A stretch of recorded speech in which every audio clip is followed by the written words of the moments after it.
Assalamualaikum warahmatullahi wabarakatuh. Perkenalkan, nama saya Naila Zakiatul Zahra dari kelas C S1 Akuntansi 2024 dengan NIM 1706624080. Pada kali ini saya akan menjelaskan mengenai uji regresi.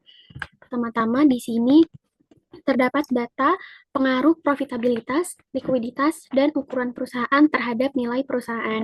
Oke, pertama-tama kita akan menentukan yang mana variabel X-nya, yang mana variabel Y-nya, atau yang mana variabel independen yang mempengaruhi variabel dependennya.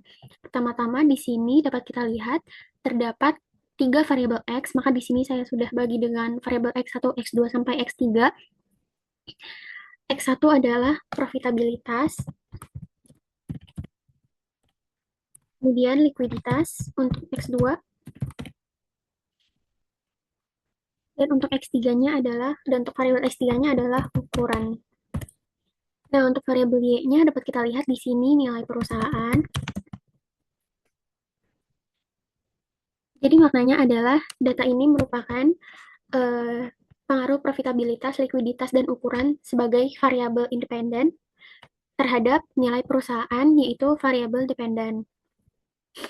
Nah, tugasnya yang pertama adalah membuat hipotesis, kemudian uji regresi, kemudian analisis atau interpretasinya.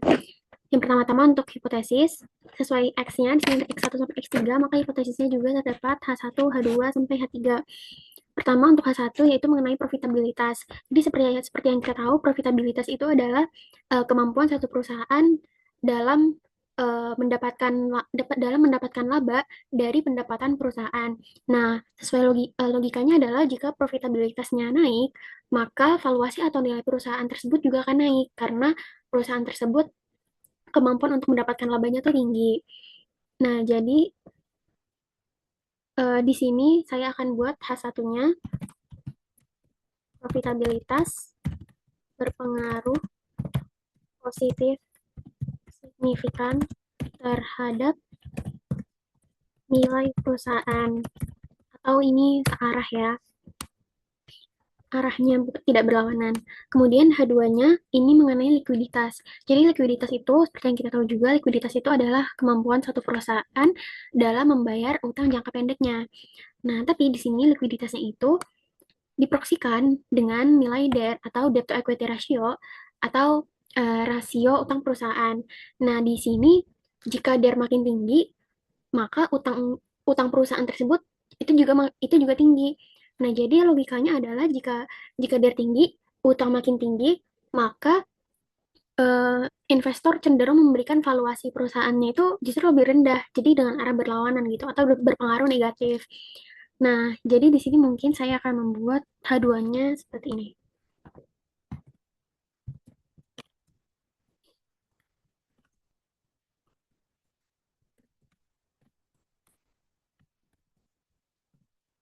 Pengaruh signifikan terhadap nilai perusahaan. Kemudian untuk H3-nya mengenai ukuran perusahaan, tentu saja jika ukuran perusahaannya makin tinggi, maka nilai perusahaannya juga akan makin tinggi, atau ini searah juga. Maka H3-nya akan saya buat seperti ini.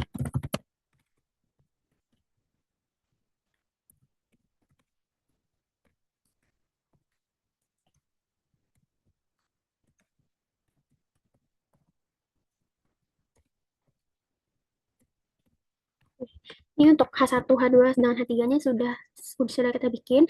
Kemudian kita akan melakukan uji regresi. Ya, untuk uji regresinya, pertama-tama kita akan berpindah ke tab data. Kemudian kita pilih yang data analisis. Di sini kita pilih yang regression atau regresi. Oke. Pertama-tama kita masukkan Y range-nya atau variabel Y-nya. Kita blok dari atas sampai bawah. Kemudian kita input X range-nya atau variabel X-nya dari X1 sampai X3. Oke, kemudian untuk output range-nya kita akan letakkan kurang lebih di sini. Kemudian residuals dan normal probability sudah di checklist. Kita klik OK. Nah, maka ini sudah keluar dari hasil uji regresinya. Mungkin kita akan rapihkan sedikit di sini.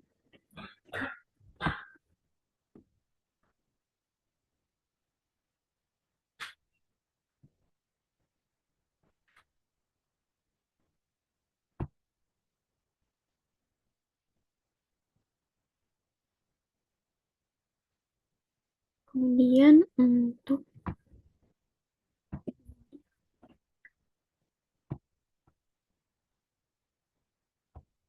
Oke, di sini sudah jadi untuk hasil uji regresinya.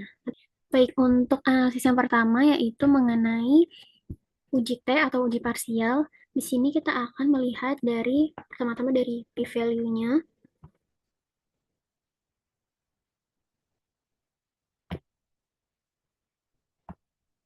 Nah, untuk variabel X1 di sini nilainya sebesar 0,00 sekian dan sebelumnya harus kita ketahui bahwa tingkat signifikansinya itu adalah 0,05, maka nilai X1 ini dapat kita lihat lebih kecil dari 0,05.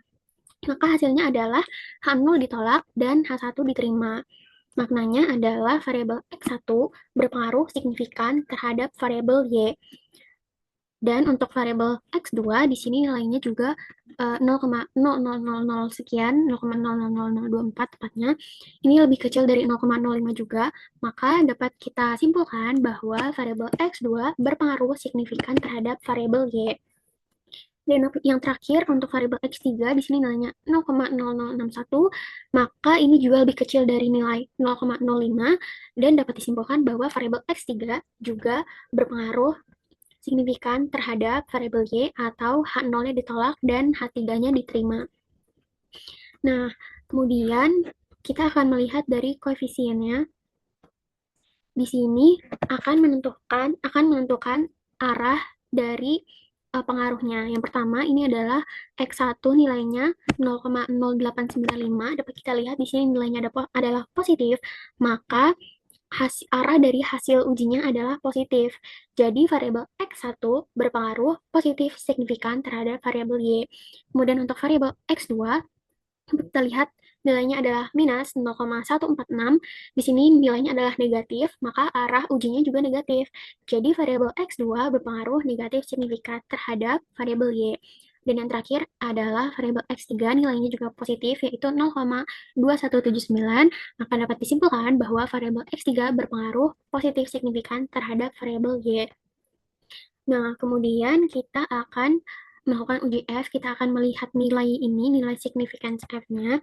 Di sini nilainya adalah 0,000 sekian, maka lebih kecil juga dari 0,05, yang bermakna variabel X1, X2, dan X3 secara simultan atau secara bersamaan akan berpengaruh positif signifikan, akan berpengaruh positif signifikan terhadap variabel Y.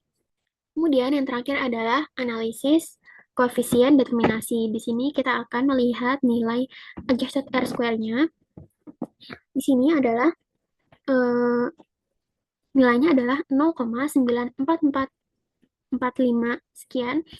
Maka ini adalah berarti variabel X1, X2, dan X3 secara simultan atau secara bersamaan berpengaruh sebesar kurang lebih di sini 94,4% terhadap variabel Y.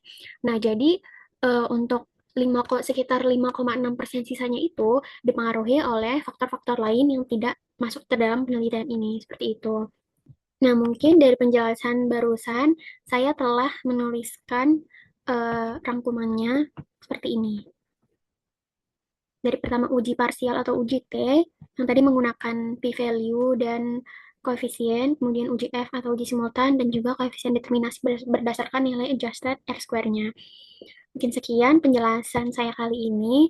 Kurang dan lebihnya mohon maaf. Wassalamualaikum warahmatullahi wabarakatuh.